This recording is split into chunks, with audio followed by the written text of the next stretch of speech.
Welcome to another episode. Okay, that's not cheesy. But yeah, heading out to watch the Colombia versus Portugal game. Should be a cool game to watch. Americans only care about soccer during the World Cup. You know how that goes.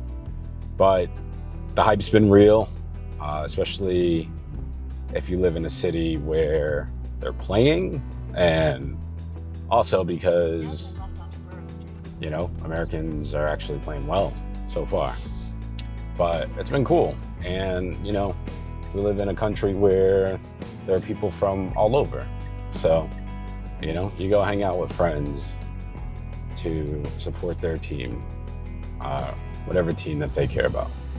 But yeah, I think the last time I made a video and spoke about things, I was in Boston. And at the time of actually creating this video, I haven't even uploaded that video. I used to own one of those cars. I still like the way it looks, Honda Prologue, but it had too many issues. I have the voice navigation on because I'm heading somewhere that I haven't been to in a while. And it's nice to have that backup navigation as far as the voice telling you what to do. But yeah, I live in Boston. Right now I'm currently in Jamaica Plain, which is a very nice city. Currently in front of me is Jamaica Pond. I drive a Tesla Model 3 rear wheel drive, and it's been a pretty dope car so far. Yeah, I've been having a lot of fun with it. It's done its job. I've wanted a Tesla since they were first announced. I know a lot of people have. And I'm kind of glad that I waited for the refresh.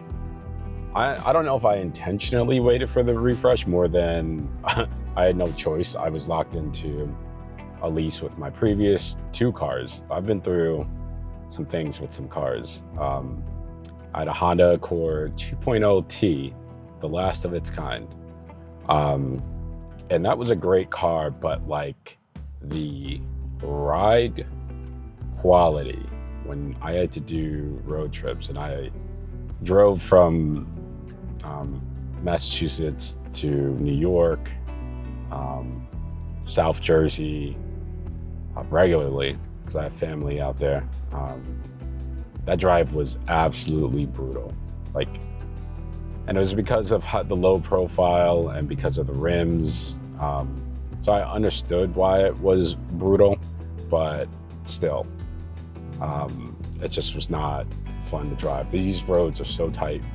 I never usually come down this way because people struggle to stay in their lanes. And then if you're in a bigger car, which I could completely understand, it's hard to judge sometimes because you have so many blind spots. But anyways, so I had a Honda Accord 2.0 T, and then I got rid of that, and I wanted an electric vehicle.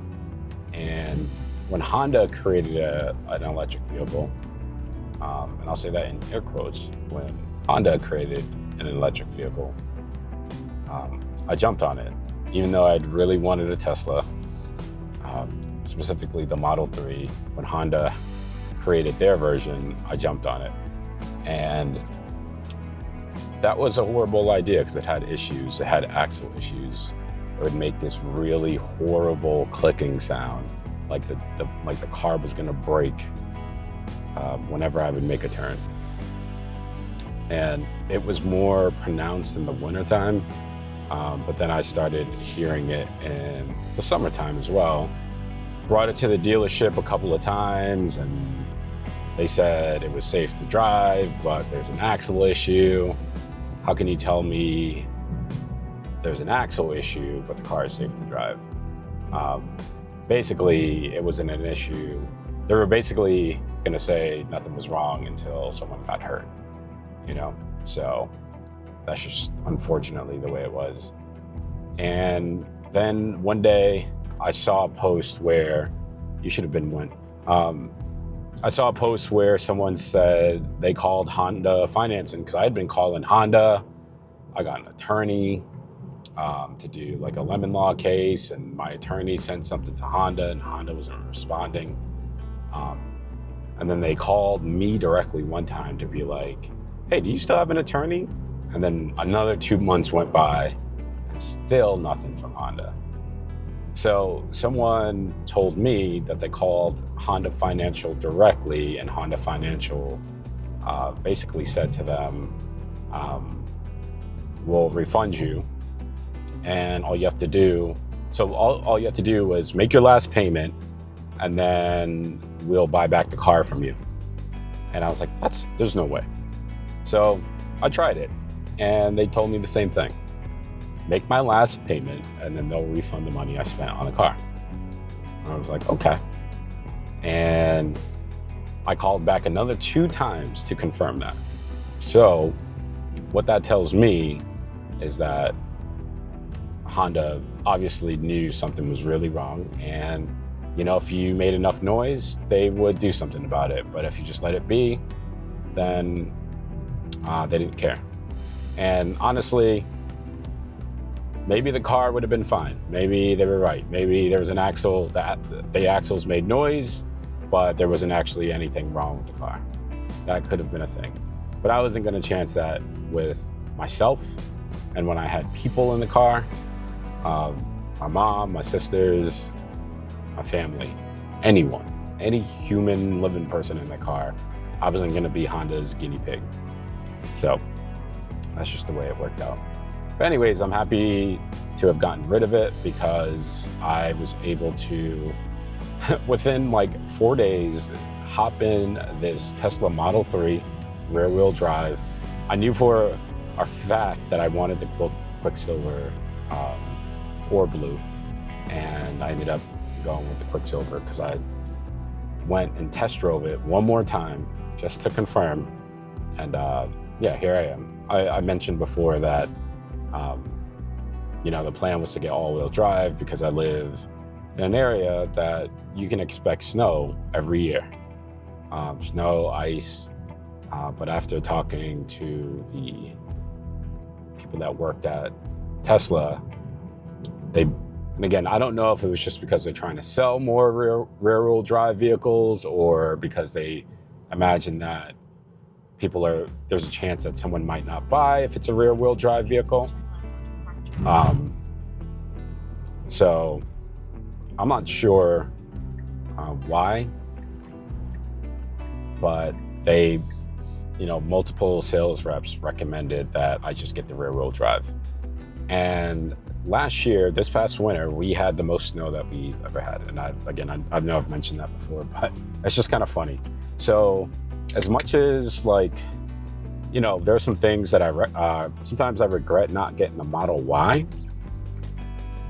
but I'm sorry for the slurp, but I regret not getting the Model Y, but I'm okay with it, especially driving around Boston. But so it's not like really that big a deal. But if I could go back and change anything, I would have gotten all-wheel drive.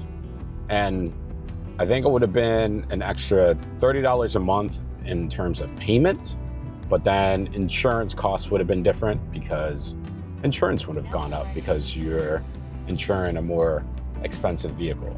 And I think it's about $5,000. But yeah, it would have been solely for the all-wheel drive. The music quality in this car is good enough. Like, I feel like if I'm ever gonna, by the time I upload this, I would have said this twice now. If I feel like I want good quality music, I'm gonna throw on some headphones or use some speakers. And majority of the time, I'm gonna use speakers. Headphones. I like wearing headphones. So that's what I will use. But anyways, that's just kind of a rehash of some of the things that I've said before. This car I've never driven the original Model 3. So I can't really compare the ride quality, the cabin noise, but what I can say compared to my Honda Accord 2.0 T, which I love that car. The rims are beautiful, ton of space in that car, always getting looks. It was a great car. It just wasn't for me. The ride quality, easily better. Like when you go over bumps and, potholes or anything like that, or cracks in the road, like it's easily better than the Honda. And the noise in the cabin, it's like super quiet. And I've heard that the Model 3, the original one, was loud. So I'm pretty happy with the ride quality and the sound in the cabin. When you're driving around rough roads, I don't care what car you're driving, unless you're dropping a ton of money and you can afford that, you're just gonna hear something. So it is what it is. And yeah, so I'm pretty happy with it. Compared to the Honda Prologue though, which is a SUV, the Honda Prologue, I honestly, part of me is glad that it didn't work out, because I would have never gotten the Model 3 if it didn't. The range on it wasn't great, and it was a wide vehicle, but the ride quality on that car was great. Like driving from here to New York City, South Jersey, it was so comfy. And obviously, full self-driving is comfy in itself, but as far like I would drive over bumps and just be like, if I didn't see it sometimes, I wouldn't have realized that I drove over a bump, like that kind of deal, things like that. But that's, SUV versus not an SUV. It is what it is. But I'm still happy I have the Model 3, the minimalistic look, the full self-driving. I'm not currently paying for full self-driving, so I don't feel like I need it right now. But the autopilot works great. So, a recommendation of anyone who might be in the same scenario as me, sometimes you might just pay for full self-driving if you have a lot of driving you need to do, usually around the holidays too. Is a great time to pay for it, and that's when I usually do. But autopilot works great, especially for highway driving, because it'll keep you centered. If you keep your hands on the wheel, I'll just usually keep one hand on the wheel and it'll just be great. So if you don't want to spend $100, $106 with tax, at least here in Massachusetts, then that is a great option, and it works really well. And I've heard of people mentioning phantom braking before. I haven't experienced that.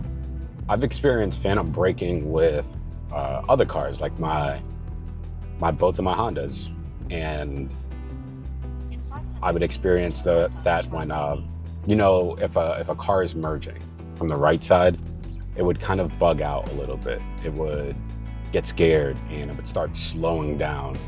So definitely experienced it before, but not with the Tesla. But I have heard it's a thing. I love my car, but you can love a thing and then call out some things that need to be fixed. But the majority of the time, this car is great, and I love it. The minimalistic look, the technology, it's been great.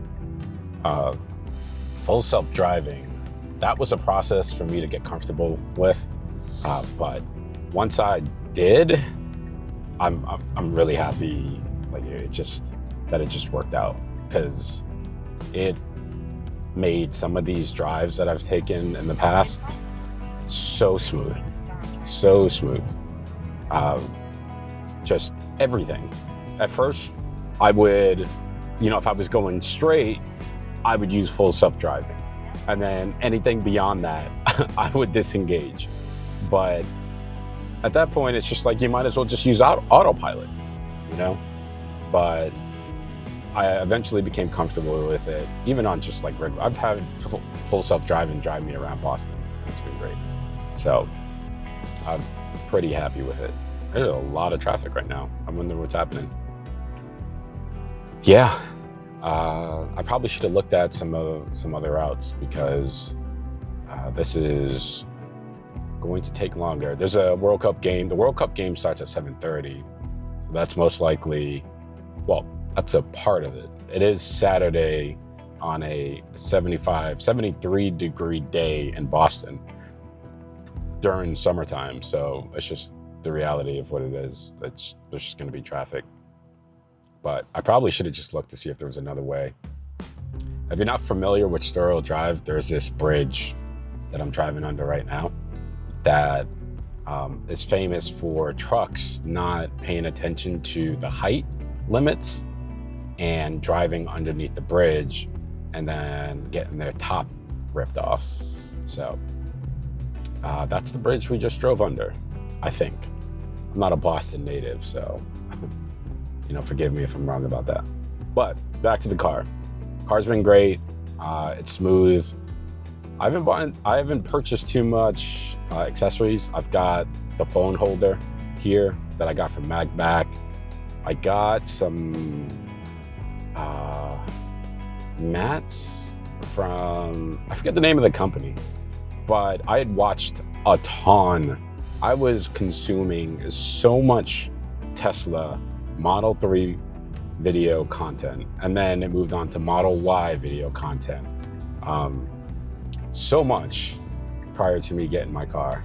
And one of the ones that creators that I enjoyed watching the most was Jeebs. He's just hilarious. He just, it's kind of some things that, like, some of the information you'll get in each video is repeatable, or he'll do comparisons with other cars, and it's just like, but he makes it entertaining.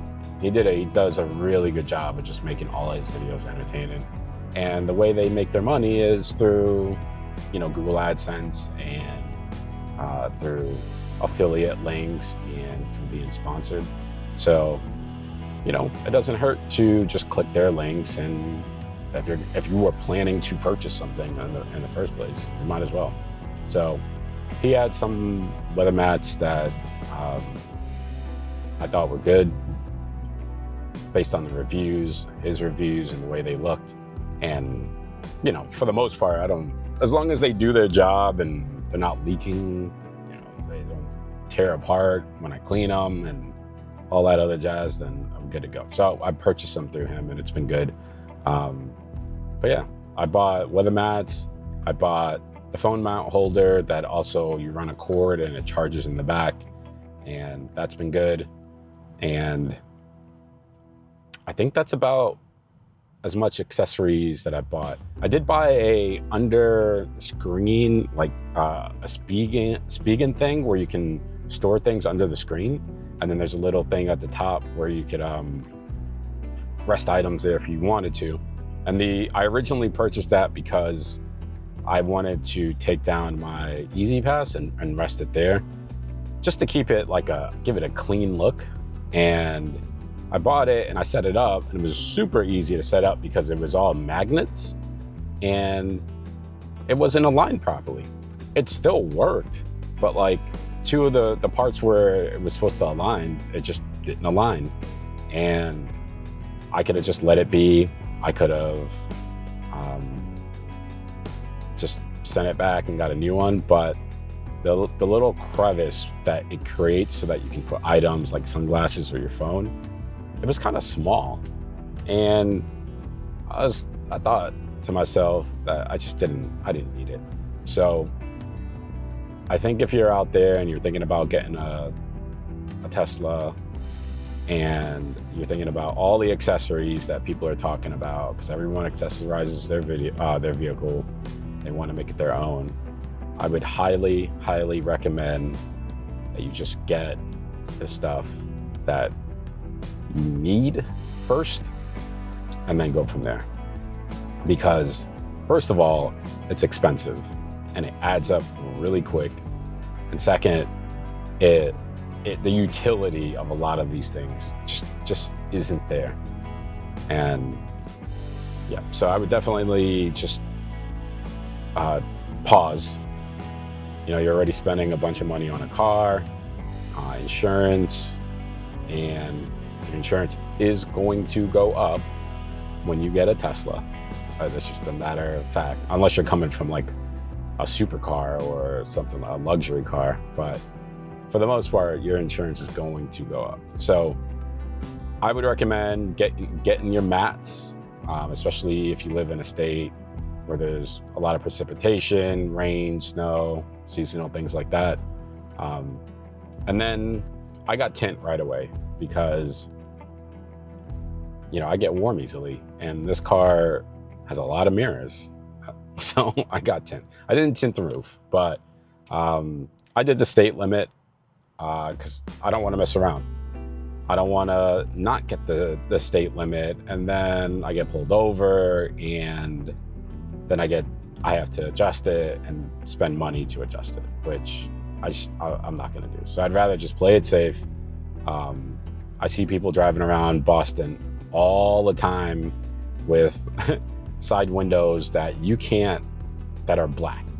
And one of my neighbors, I asked her how long she's had her mirrors like that. She's a Honda Civic. And she's like, since I got this car, I've had this car like 4 years. And I straight up just asked her like if she's ever been pulled over. And she's, nope. She's like, she leaves her windshield completely normal, but the side mirrors, they're blacked out. And it looks so nice on her car. And I wish I could have done that, but it is what it is. But yeah, I would highly, highly recommend not jumping into spending a ton of money on, unless you can afford it, but even then, the price for this stuff just adds up so fast, especially if you get a tint. I think I paid $700 to $800 for my tint when I got my car, but I'm happy with it. And like I said, I wish I would have gone darker, but it is what it is. There is so much traffic. I don't know if it's because they're doing construction on the road or if it's because World Cup stuff, because I live in Boston and Boston is one of the host cities. But yeah, this drive was supposed to take me 25 minutes, and I think it's going to end up taking me 35 to 40, which in the grand scheme of things isn't horrible. But yeah, I think they're just doing road construction, and there's just a lot of people who realize they're doing road construction, and the lane to the right of me is an exit lane, and then the lane to the left of me is shut down, and there's a lot of people just, the classic, riding the lane and then cutting over at the last second type stuff. That is what it is. Happens in every big city, happens everywhere, but big cities, it happens often. I grew up in New York City, and that was almost normal. I'm assuming they're doing construction on this road at some point tonight. But I don't understand what's happening right now. It's very frustrating when you see traffic and then it clears up and then you have no idea what was causing the traffic. But obviously there are cones on the road, but we'll see. But yeah, the other thing is, as much as I love, to go back to Tesla, as much as I love full self-driving, this car is fun to drive. I really enjoy driving this car. It's just been great for me. So like, even the times when I'm not using full self-driving, the responsiveness of the steering wheel, the speed. I mean, every electric car moves fast. Like, I know Teslas move quick, but every electric vehicle moves quick. My Honda Prologue, that thing moved. But like being able to just maneuver when I need to maneuver. I'm definitely not like a speed demon, but sometimes when you can tell people if someone's doing the speed limit and I feel like I just need to get around that, because I'll go 5 miles over the speed limit. But if someone's doing even 1 mile per hour under the speed limit, I'll be done. I'm moving around them.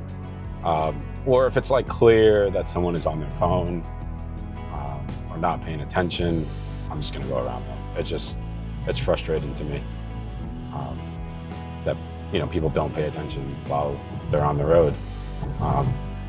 People won't care until they hurt someone, unfortunately. And I used to work in insurance claims, and oftentimes that person that got hurt was a kid. Because sometimes kids are going to be kids, and sometimes they won't be paying attention, and because you weren't paying attention and you were on your phone, you unfortunately injured a kid, and no one wants to do that. But anyways, that went morbid quick. Anyways, so back to the car, Tobin Bridge. Some lore that I don't know if it's completely 100% accurate. This bridge was meant to be a temporary bridge, and then it just remained. It was kept on board. Take the US 1 north ramp on the left toward Revere. And now we're here. I don't think they'll ever get rid of it, but that's what I was told by some locals. Locals, anytime they hear I'm not from here and they see my hat, they'll talk trash about the New York Yankees. Go Yankees. We actually lost the series to the Red Sox, 3 games to the Red Sox. But the good thing is the Yankees are still in first place and the Red Sox are still in last place. So I am a Yankee fan, New York City boy, living in Boston. It's funny, but it makes good conversation. Boston folks are usually pretty good. It's always just like, if there is any banter, it's friendly banter. No one, it never goes beyond that. So it's been good. And if you ever go to a Red Sox Yankees game, there are always a lot of Yankee fans there. That Amazon truck, that man is vaping so hard right now. So much smoke just came out of that truck. And I said that man, but jeez.